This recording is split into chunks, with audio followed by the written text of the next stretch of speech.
it'll only get harder, obviously, because like more and bigger roles and opportunities are going to come my way. And I mean, like, I may not get that. I've been built up from a lot of past opportunities to like really know how I'm going to handle the situations in the future. Hello, everyone. I'm your host, and welcome to Pal Talks. I'm here with Dara. And what is it that you do, Dara? I am an actor out here in LA. I went to school with the beautiful Pilar, and I majored in theater. And so right now we're just doing that post-grad LA acting life. We're grinding, we're doing that part-time job, but we're acting, we're auditioning as well. This is like the thing that you see in movies where it's like, I'm an actor in LA and like you work at a coffee shop. But like for you, what is that reality like? Yeah, I have a job at an art gallery, which has been like amazing. It's been so fun because I'm surrounded by other creatives and other artists. I have my job from like 10 to 4, like the cute little work schedule. And then I also audition on the side. So I get auditions from my manager, and I also go to open calls out here in LA.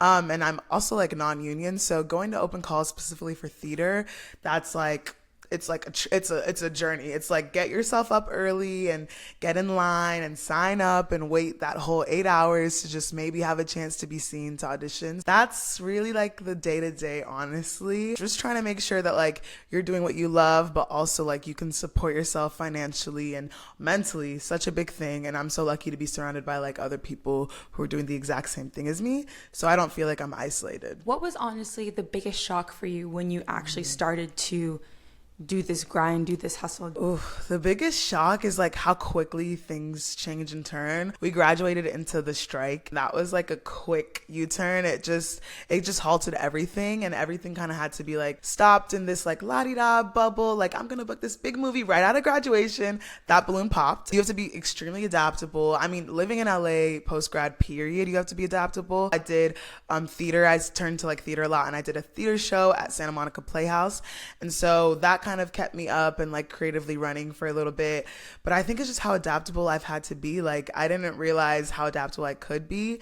And I think that was probably my biggest shock of like, things aren't going to work exactly how you want, but you just have to keep on grinding and hopefully like it'll get there. And why is it that you wanted to do this acting grind? Ooh, I mean, literally nothing else brings me like joy. I've done, I know, so sappy. I was on set for like one day in 2023 for like a guest star role. I was on set for like 3 days, and those were like the best 3 days of my life that year. It was just so much fun. I only had like one line too, but it just felt like, oh, this is definitely something that I want to do. The other actors and other people who are passionate about their creative endeavors, they understand that like when you do it, it's like a shot of dopamine every time, and it just feels like very good to do what you want to do and have people support you and have like your family support you, and you know that like at the end of the day like something great is going to happen and come from it. And so I think that that's really why I'm like, I don't want to ever give up the acting grind. I don't think I ever will give up acting, no matter which way it takes me or it turns me. I just always love acting, and I've always like wanted to just continue to do it, and it'll never not be a part of my life. How are you filling up your life with acting outside of the actual like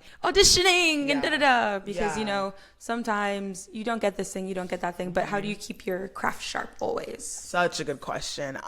There was like this thing called like self-tape, like I don't remember if it was like self-tape May or what month it is, but usually the industry slows down in like May anyways, and like this year especially. This casting director started this thing where you do a self-tape every single day in May. I didn't participate, but I think that is like one of the best ways to just keep your skills sharp. And I literally have an acting class tonight, like an acting workshop, and like getting old scenes from like old TV shows, memorizing them, doing them with friends, filming them with friends. The thing about acting is just you have to do it. Like, you just have to continue doing it, whether it's in front of a big camera or whether it's in front of your iPhone or just whether it's you in a script. Like, you just have to do it every single day. Go to the auditions and memorize monologues. And you may, like, I've gone to so many open calls, I haven't been seen, but I was in the mindset of like, I have a monologue, I'm performing for somebody today. You're ready. And yeah, I'm ready. And like taking every opportunity, not for granted, and just being like, today I'm playing this role, I'm playing it, and my audience is 2 people, but I'm playing it for all of them.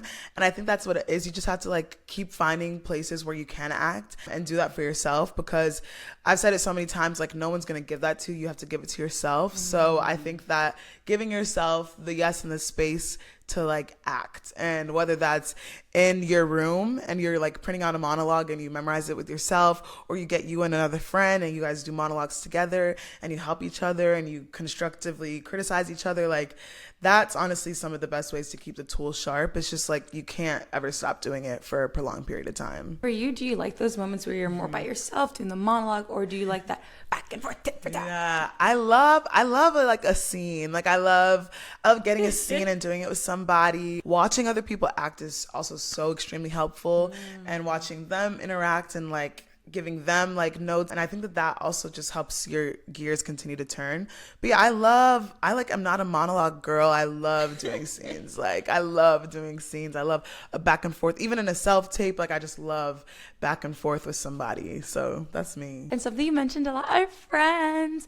Can you talk about some of the ways that you and your friend do this thing called acting and trying to do that? Because, you know, as much as you do scenes together, it's fun, it's cute, there's still like a bit of competition there sometimes. So like, how do you maintain those healthy friendships when it's like, oh, we're all kind of doing the same thing? Yeah, that's such a good question. I mean, I've literally auditioned for the same stuff that like I've seen other friends at. So I think it's honestly just knowing that other actors aren't necessarily your competition. They're like your support system. Ooh. I think especially like I live with all actors. It's honestly just about helping each other throughout the process and throughout like whatever's happening. You can't look at other people as your competition, because then you kind of lose it. You lose like what you're going for. And the worst thing like an actor can do is compare to anybody's journey, because nobody's journey is the same. And like, say that one more time for the people in the back. Nobody's journey is the same in like anything. Nobody's journey is the same. But in acting, I mean, I even sit here, I search up like Iota Berry, like how did she get to where she is?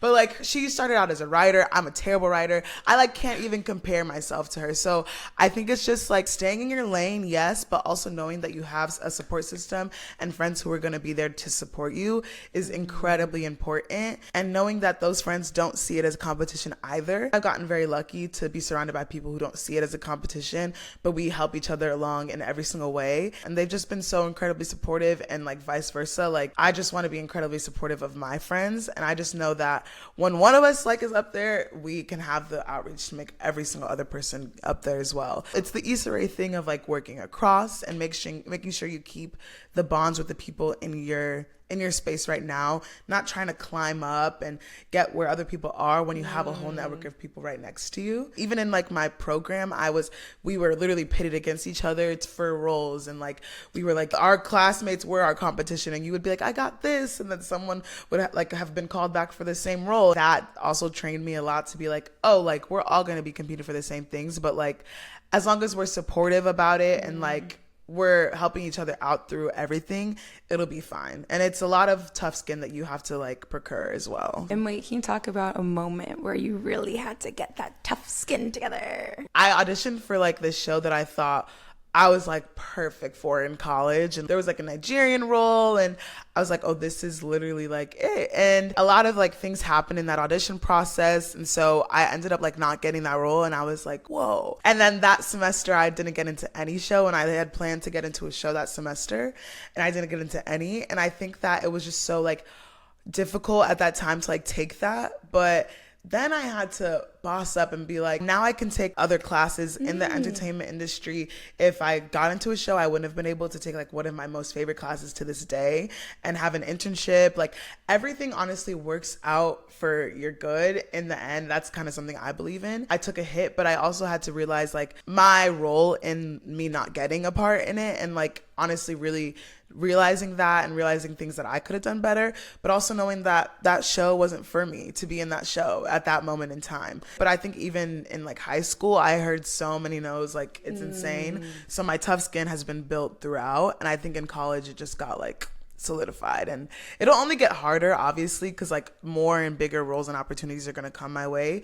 And I mean like I may not get that. I've been built up from a lot of past opportunities to like really know how I'm going to handle the situations in the future. Something that I also love that you said, in addition to, you know, building that tough skin, is the people that you're going to be with, the people that you're surrounded by, you know, working like horizontally, not vertically. That is so important. So can you tell us a little bit some of your endeavors and stuff that are really showing you working horizontally? Because I know there are for you. She knows exactly what this is. Me and literally my roommate and one of our other really close friends, we started a production company called Fifth Floor Studios. And that's been like my whole past like 4 years since or 3 years since 2021 we started it, and Pilar was like a main character in our first project, and bald baddie, bald as hell, bald baddie, literally. And we honestly just got so many friends. I never knew that friends could support you like that until that moment, that were down to be 7-day shoots consecutively, 12 hours. Like, people were there. People brought equipment, people brought lighting, people brought their energy, their love, their light to that. And that's really something that really solidified, like, the people that are around you are the ones that are going to want to see you succeed the most. And don't try to email whoever your grandma's telling you to email. Don't try to email Tyler Perry Studios. You know, text your friend right now who's sitting next to you and be like, what do you want to do? Because, like, I want to do this thing. And you never know the answers and the support you're going to get until you do it. And we got so much support, and we're still gaining that support to this day. We have a lot of projects kind of in the works right now. We did a lot of community building, so it's made it so much better to know that there's people like on your side in this industry. Fifth Floor Studios is a bit like one of the most like pivotal things in my life to this day. So yeah. What advice would you give to those either college students, other young people, just about, you know, always keeping your head up, always going? Like, what's the advice that you would give them about trying to do this thing called acting? Oh, I think number one really is your support system, whether that be your family, your friends, because you take an insurmountable amount of hits and like just no. And I think that when you get knocked down, the people that are going to be around you to help build you up is probably the most important thing. And just remembering, not even like, I don't even like saying like remember who you are, because every day we're trying to figure out who we are. So I think remembering like your core, and remembering like that things are going to happen for you when they're meant to and when they're supposed to. And if you didn't get something, that was mine. That was never meant to be mine. So I think that you just have to kind of remember that. I'm just like that a little bit. You're like, wait, I kind of put that on a quote on the wall, getting t-shirts made right now. And so I think you just have to remember that your time will come, especially I've put too much money, too much time into this career for it to not pan out. And it may not even pan out in the way that I think it'll pan out, but it may pan out in another way that'll be a million times better. So I think just trusting yourself, but also like making sure you're realistic and you got that job that's going to help you pay the bills. Because and if not a job like your family, that'll help you out, because bills and like being set in that is something that is so important, that not that we forget about it, obviously not, but it is something that like can sometimes take away from an audition. Like, I have to go to this job, but also just remembering like priorities and remembering where they align. So making sure you have a pretty good steady income, like whether that's like a gig, like you babysitting or like teaching kids on the side or something, just making sure you got like good places of income while you can also pursue what you want to pursue. Being financially stable makes your mindset at ease. Ooh, it really if you're does. bipping and bopping, bouncing around, you're like, oh wait, I actually don't have money for right. Then how are you gonna stay in LA to do these auditions? Like, we gotta. You could honestly be anywhere right now, but I mean, I just kind of want to like give LA a chance for me right now. With the new way like the world is set up and how the strike has made it like this new normal for the industry, you could really be anywhere, but everyone's just kind of see how things are gonna play out. Oh, come on. And I'm personally so excited to eventually have you like on my show with the big studio lights and the live studio audience. And it'll happen. And it'll be so great. So like we could literally show this and be like, wow, remember when I like interviewed you like in your living room? It's gonna be so good. Yeah. Well, Dara, thank you so much for sitting down with me, and thank you guys for watching. Be sure to like and subscribe. Bye.